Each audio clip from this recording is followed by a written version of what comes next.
Our school has been able to utilise professional development from Mind Matters specifically to help us really establish and refine our whole school approach to mental health.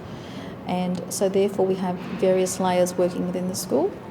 We have our U2U life skills curriculum, and at that level we have mainstream programs, mainstream topics that are explicit on the different needs that actually are highlighted through our resilience survey and that are also ongoing.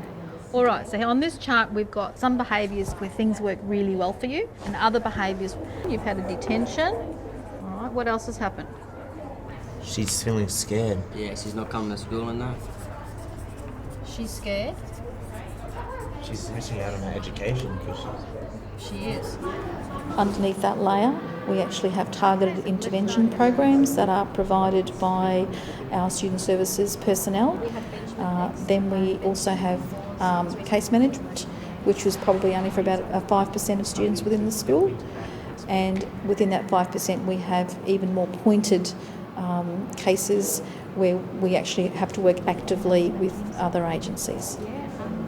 I believe that our whole school approach has been very effective because it has enabled shared responsibility, accountability and proactive support at different levels in different ways within the school.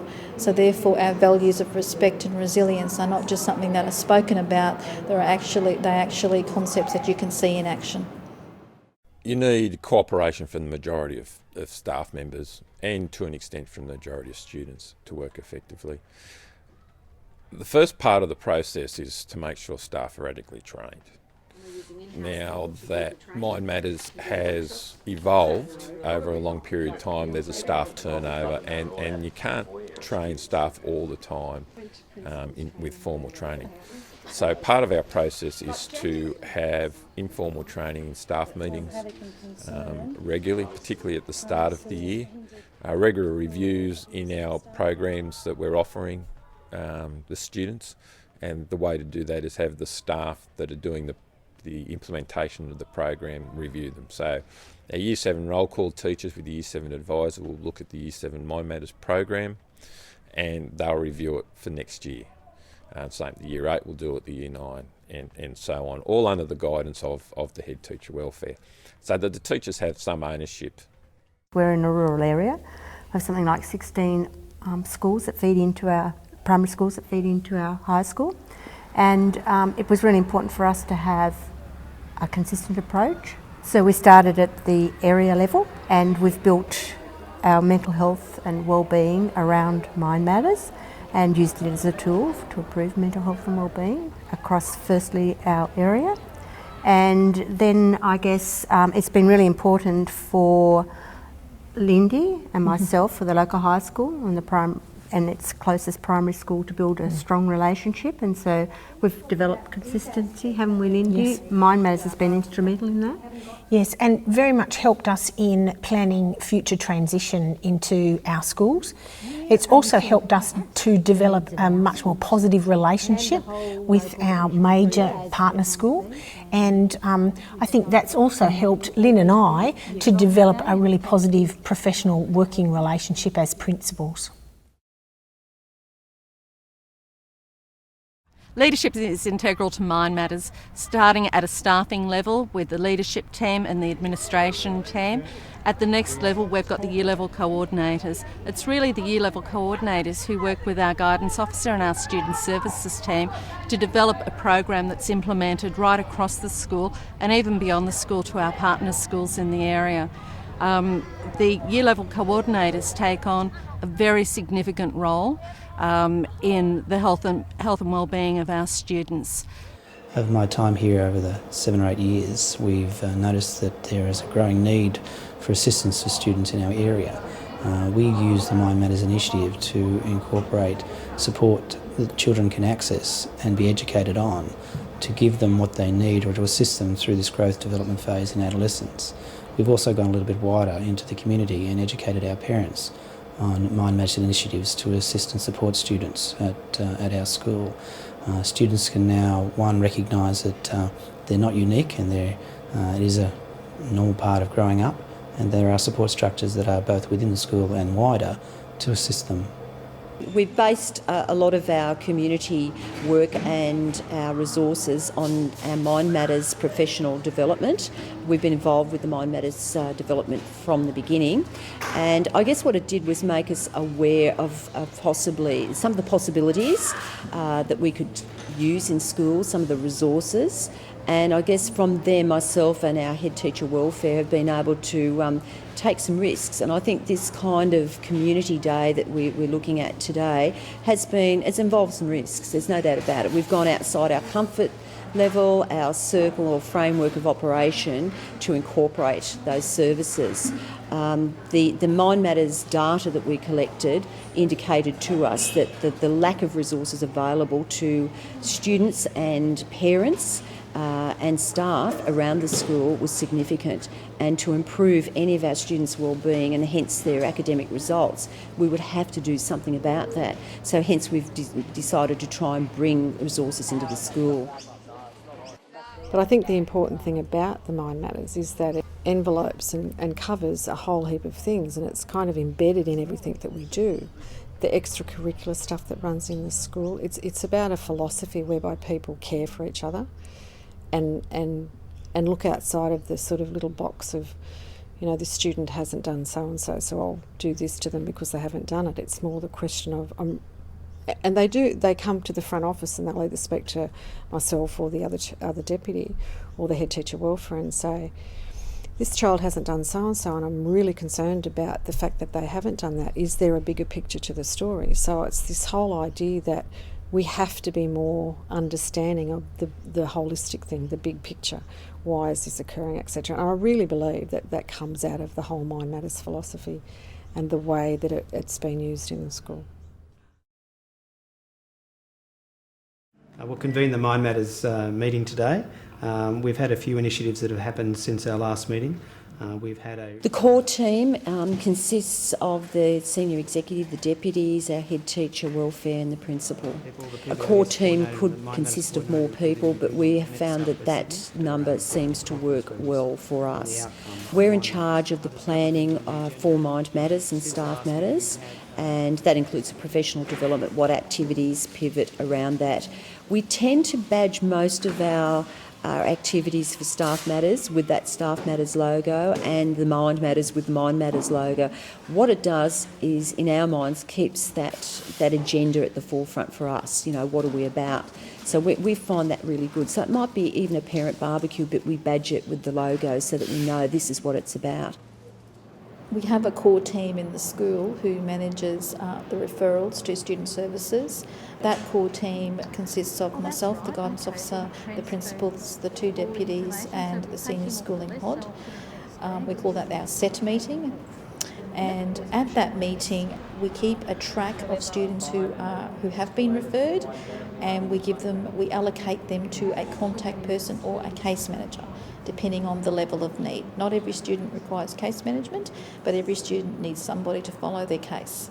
The core team helped get Mind Matters implemented at the grassroots level into the whole school program, where everybody got year by year had part of it. But the core team moved on as a group to work on curriculum, particularly in our Year 7 and 8 curriculum, where we have a very different type of curriculum, and the basis of that came from the Mind Matters philosophy, where we were looking at student welfare and the welfare approach, trying to uncouple the concept of teaming at a deeper level. I think one of the key factors was that Mind Matters had the support at the top level.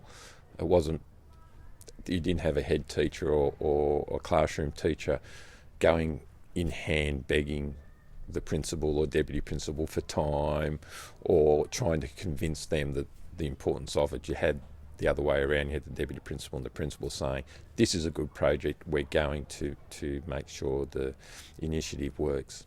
And I think that was one of the big key factors.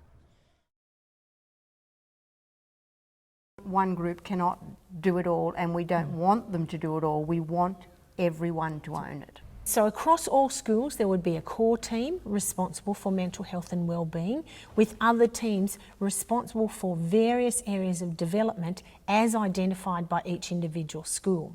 So our role in our local management group is to encourage principals to keep that happening and to support them to keep that happening, so that in every school, and hence the whole area, the process is sustainable.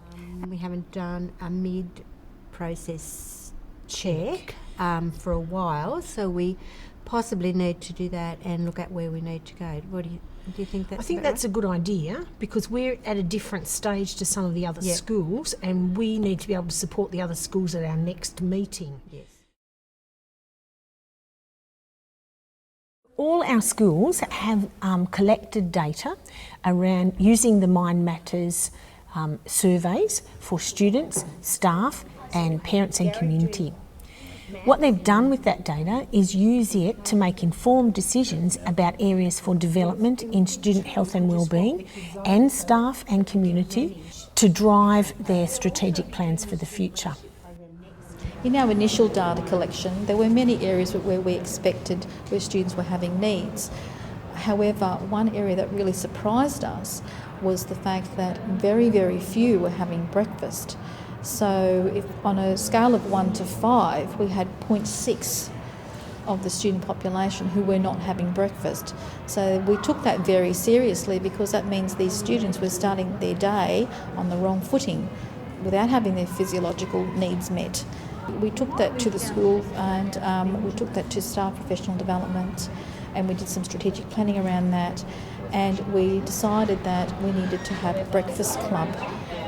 That has now become the project of the chaplain who actually drives that program. She's also supported by student services staff who roster themselves on at different mornings. It runs 4 mornings a week. We would have up to 100 students or more come in each morning for breakfast. The Breakfast Club has evolved even further in that we now have Outreach, which is a community church group, and they come in the mornings and they engage students proactively and positively through playing basketball and various games in the mornings, so that they have a healthy start to their day.